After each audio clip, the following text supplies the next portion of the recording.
All right, ladies and gentlemen, boys and girls, I'm going to be showing you how to write in outline. My name is Matthew Larson. If you did not know that already, you probably do that, though, because you're sitting in my class right now. So, yeah, here we go. How to write in outline. Number one, why do you write in outline? First and foremost, an outline will break your paper up into categories. Remember, when we're writing a paragraph, we need to follow the tip-top method. So when we're going to switch paragraphs, whenever the time changes, the person, the topic, or the place. Okay, so whenever one of those four changes, we're going to change new paragraphs. The same thing is going to be happening right here with an outline. Break your paper into categories. Number two, it's going to ensure all your content is covered. It is very easy to just start writing and then get to the end and realize, oh crap, I forgot to talk about this individual thing. When you do an outline, you're going to make sure that you cover everything you need to talk about, so you're not trying to scribble stuff into the margins later on. Also, it's going to ensure that your paragraph order makes sense. For example, if I'm talking about the rise of Nazism in Germany, it wouldn't really make sense to talk about like Action T4 and then go way back earlier into talking about like the 1933 Reichstag election or the Reichstag fire, anything like that. I got to talk about stuff in the order it goes to make sure that it actually makes sense. If you've got no clue what I'm talking about right now, pay attention, because the rest of grade 10, we're going to be talking about that. It's also going to make your paper better because you're just going to know what you're talking about. You're going to have everything kind of skeleton ahead of time, so you can make sure you have this good thing. It's going to provide your building of an essay with a foundation, okay? Just like when you're building a skyscraper, you got to put a foundation down first. This is going to be your foundation for your essay. Now, we're going to get things started. Getting things started, first and foremost, we need to look at the past, okay? The purpose of our paper. Why are we writing this essay? The audience. Who are we writing this essay for? The subject. What are we writing about? And what type of paper are we writing? Is it an analytical paper? Is it an expository paper? Is it an argumentative paper? We need to make sure that we are crafting our essay, our writing, into the type of paper we are writing. So look at the past, the purpose, the audience, the subject, and the type. Now, the purpose. Why are you writing? Okay, are you trying to argue something? Are you trying to compare and contrast, define, explain, list, persuade, predict? Okay, you need to know what your goal is, what you're trying to do, and then you can make sure that your paper is going to be addressing your specific goal. Your audience, who are you writing for? Okay, and how do you cater to their needs? For example, writing a book on nuclear physics for toddlers in rural Costa Rica is a bad idea for a number of reasons. Number one, toddlers, for the most part, are not reading about nuclear physics. If they are, they're an interesting toddler. Number two is it's just not what they want to be talking about, okay? So make sure you cater your paper to the needs of the individuals you are writing for. For the most part, you are going to be writing for your teacher. If you are doing this for school, if you're just writing for fun, your audience is going to be someone different. But you still need to outline, but make sure you are catering this to your audience. Now, your subject. What is the subject of your writing? And this needs to be specific, okay? Make sure you are specific with your subject. For example, if we're looking at how did the Great Depression lead to the rise of socialist policies in the United States, the subject is the Great Depression and its impact on socialistic policies. It is not history. Okay. Yes, we are talking about history, but the specific topic we are talking about, our specific subject, is going to be the Great Depression and its impact on socialist policies.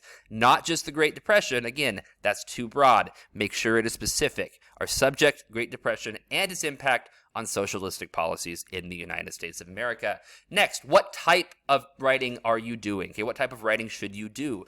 This is going to be usually told to you in the prompt when you're looking at your task words. Okay, is it an analytical essay? Is it an expository essay? Is it an argumentative essay? What are you supposed to be doing? You need to make sure that you understand your type.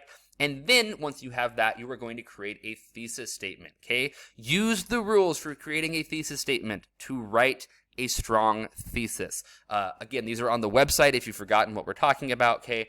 So you have those right there. Make sure you're following the rules. Again, your thesis statement needs to be 1 to 2 sentences max. No more than 1 to 2 sentences, no less than 1. If it's less than 1, you're not having a statement, you're having a thesis fragment, and that is not going to fly. You need to have a minimum of 3 points. Okay, you can have more than 3 points. I would not go more than about 4 to 5, but you can have more than 3. You should not have less than 3 points. Your last-ditch effort for history is political, social, and cultural, okay? Or economic, say, not cultural. I keep forgetting to change that. Political, social, and economic, not cultural. I can see who's paying attention and listening versus who's just writing whatever's on the slides.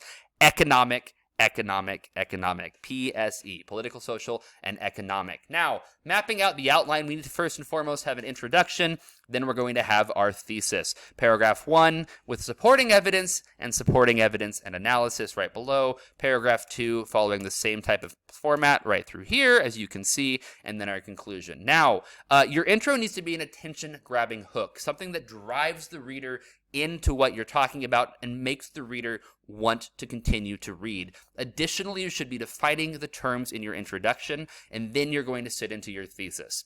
Something does something because of A, B, and C. Notice the color of A, B, and C. That is going to be important as we're going through. Now, paragraph number 1 is going to be talking about the first claim you make in your thesis statement. Now, this can be multiple paragraphs. I've got it broken up into paragraphs just following like the 5-paragraph essay format. However, you can have 3 or 4 different paragraphs. So really, section 1 is going to be about the first prompt you talk about. It's going to have your supporting evidence, and then it's going to have your analysis.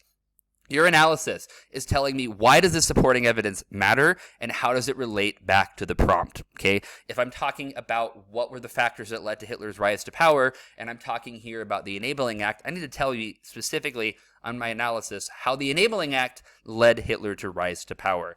Your second paragraph right through here, your second part, is going to be relating to the second part of your thesis. Notice the green color supporting right coming together, being in the same order. Looking at the same process, the next one's going to be what color? Yes, it's going to be yellow because it's going to be following the same template.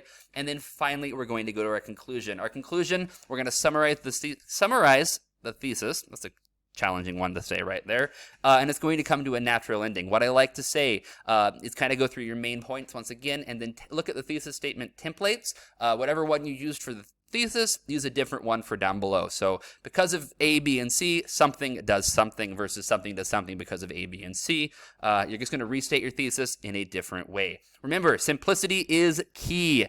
Bullet points on your outlines. Okay, you do not need to write a full essay. You're writing an outline. It's just a skeleton. Okay, if I'm trying to look at a skeleton of a human body, it's just going to be a bunch of bones. I'm not going to have the kidneys and the other organs and the skin and the hair and all that other weird stuff.